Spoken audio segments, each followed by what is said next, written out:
Muy buenas tardes. Esto es una oportunidad realmente poder compartir aquí con un querido amigo de muchos años, compañero de muchas batallas, y de alguna manera yo me siento hasta medio responsable de que esté en el sector eléctrico en las dos ocasiones que ha estado. Así que un placer, Celso, poder estar aquí contigo.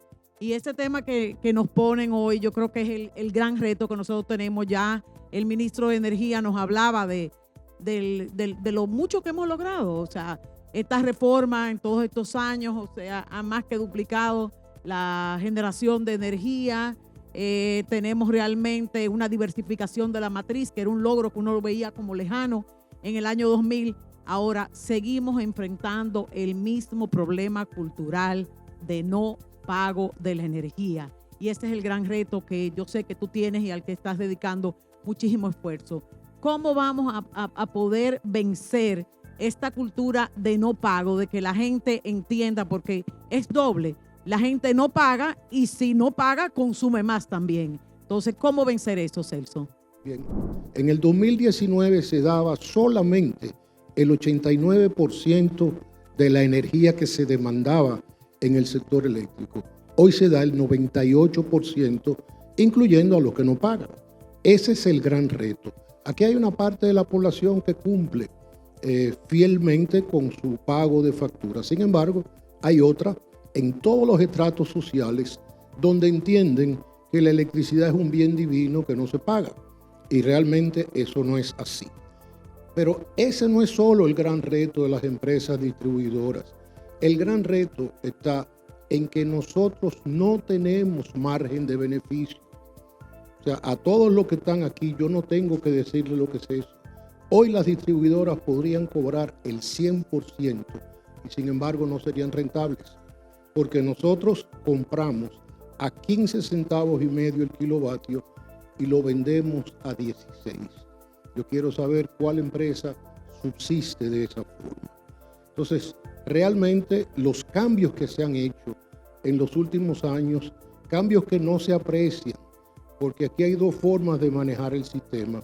Una es la que manejan los administradores de la distribuidora y las otras es la que manejan algunos medios de comunicación que resuelven el sistema en un día. Eso es muy cómodo. Definitivamente es un sistema complejo, es un sistema que necesita de mucha interacción. Joel hablaba del río, hablaba del agua, de la transmisión. Todo eso es fundamental para una buena distribución y desgraciadamente a las empresas de distribución se nos pega todo. Incluso cuando se caen unos postes en un puente donde nosotros no somos responsables, se nos pega también. Pero aparte, eso es el cambio que nosotros tenemos que hacer, de que nuestros clientes no solamente nos paguen, sino que entiendan que nosotros estamos para dar un servicio. Entonces, Celso, si tenemos pérdidas que con mucho esfuerzo se han logrado bajar a un 37%, veníamos de un 42%, no tienen margen de ganancia la distribución. Las tarifas es un compromiso del pacto eléctrico, se intentaron aplicar en ejecución de ese compromiso, sin embargo se dejaron en suspenso y ahí se han quedado congeladas. Entonces, ¿cómo puede la distribución en estas circunstancias, necesitando tanta inversión, porque a la vez se necesita mejorar la red de distribución, se necesita precisamente también para mejorar las pérdidas técnicas y las no técnicas de esa inversión? ¿Cómo se puede mejorar cuando entonces parecería como que todo lo bueno está del lado de la generación y todo lo malo está del lado de la distribución, que es la caja del sistema? ¿Sigue haciendo sentido esa concepción que se dio a la reforma del sector eléctrico de la independencia sectorial? Sí, yo creo que sí. Yo lo que a veces pienso que tal vez no debíamos tener 3 empresas distribuidoras. Aquí podríamos tener una sola. Siempre para que no haya confusión en los medios de comunicación. Yo soy de la opinión que 100% del Estado, con cierta participación en el manejo del sector privado, pero dueña completamente del Estado dominicano, porque como a mí me acusan de que yo he venido a privatizar, para que el concepto quede claro. Pero, ¿cómo han sido? Lo primero es, un tema que yo quiero tocar es el subsidio. Aquí se habla que el subsidio es de 1.500, de 1.600 millones, pero se olvida que dentro de ese subsidio hay 850 millones de dólares que son el Fondo de Estabilización de la Tarifa Eléctrica. ¿Qué quiere decir eso? Que todos los que estamos en este salón estamos siendo subsidiados por el Estado Dominicano. Y eso realmente es inconcebible. Entonces, eso, después se habla de que el subsidio es 1.600. Los cambios que se han hecho en el sistema en los últimos años, cambio de subestaciones, instalación de medidores, la instalación de medidores inteligentes, donde no va a tener que intervenir el contratista, lo cual le evita la molestia al cliente de que le suspenden la luz y tardan 2 días para írsela a conectar. Representa una economía enorme para el sistema de distribución. O sea, son todos esos cambios. Ahora, yo siempre pienso que el modelo, Marisol, debe seguir siendo como está, la empresa de generación privada, y ahora mismo hay una que es pública, que es Punta Catalina, que se habló hace algunos años que era la solución del sistema eléctrico. Fue una gran adición al sistema eléctrico, pero pensemos que esa gran adición fue de 720 megas. Joel decía hace un rato que se van a instalar al 2028 más de 2.000 megas. O sea que vamos a instalar 2,5 puntos Punta Catalina. Ese es el crecimiento del sector eléctrico. Ese es el crecimiento que nosotros tenemos que manejar con instalación de nuevas subestaciones. Hemos repotenciado alrededor de 30 subestaciones en los últimos 2 años. Eso significa compra, eso significa materiales, significa dinero que muchas veces no lo tenemos y tenemos que ingeniarnos de dónde buscar. Entonces, ¿cómo hacemos para resolver este tema del subsidio? Que la gente siempre lo enfoca solamente el déficit del sector eléctrico, pero no ve cuál es el problema del subsidio que está vinculado a la tarifa. Tenemos ese famoso FETE, el Fondo de Estabilización de la Tarifa Eléctrica, donde nos estamos beneficiando los que necesitan, los que lo necesitan y los que no lo necesitan, porque es universal. Eso no es parte de lo que tiene que mejorarse con la implementación de la tarifa técnica y los compromisos del pacto. ¿Cómo hacer para que esto se pueda ejecutar sin que el tema se politice, que ha sido precisamente el principal problema? O sea, cuando se hizo la reforma del sector eléctrico, se concluyeron los cierres en diciembre del año 1999, pero en el año 2000 venían elecciones. Se congeló la tarifa, no se subió y desde ahí empezamos, inauguramos la reforma del sistema sin poder hacer todas las ajustes tarifarios del lugar. ¿Cómo hacer entonces por lo menos esa parte del FETE que podamos irla resolviendo y en qué medida podemos ir aplicando la tarifa para que la gente se acostumbre a que tiene que pagar y que tiene que ahorrar también energía? Yo creo que tú has mencionado un tema fundamental, la depolitización. Aquí no puede ser que las distribuidoras o las empresas del Estado cambien cada 4 años completamente. Se van los buenos y se van los malos. Tan sencillo como que en los últimos 4 años en el CUET ha habido 4 presidentes. Yo he sido el más cabeza dura y he sido el que más duraba. Pero realmente aquí lo que hay que buscar que esas empresas tengan gerencias de largo plazo, porque ninguna empresa cambia cambiando cada año, cada 4 años. Entonces yo creo que eso es parte de lo que tiene que ser el compromiso político, el compromiso a través del CES, donde están todos los actores del sector privado, sindical, sociedad civil, y que definitivamente los partidos políticos entiendan que la República Dominicana, que ha crecido en todos los aspectos, no puede seguir con empresas distribuidoras deficitarias simplemente porque unos entienden que es un botín político, unos entienden que es un sitio donde llevar a los compañeros o a los compatriotas. Entonces, definitivamente, eso no es así, eso no funciona de esa manera. Sí. La verdad es que cuando uno recuerda la historia de la evolución del sector eléctrico y del sector de telecomunicaciones, tiene que obligatoriamente recordar que lamentablemente en el año 1955, el entonces dictador Trujillo nacionalizó la Compañía Eléctrica de Santo Domingo. Afortunadamente no le dio tiempo a nacionalizar la empresa de telecomunicaciones y el desarrollo de ambos sectores pues corrieron en paralelo de forma muy distinta.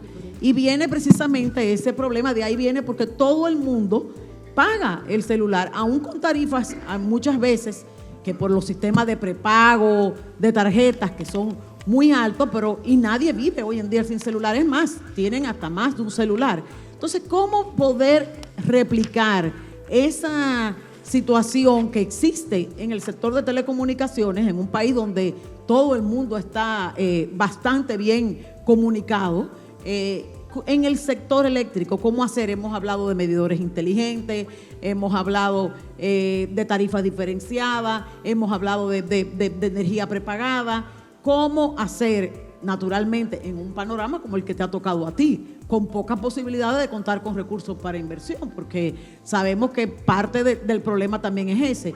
¿Cómo poder dar ese giro para que de alguna manera podamos entonces ir corrigiendo ese lastre cultural que tenemos de no pago y poder hacer que la gente pague por lo que consume y que sea más consciente y precisamente ahorre energía porque tiene que pagarla?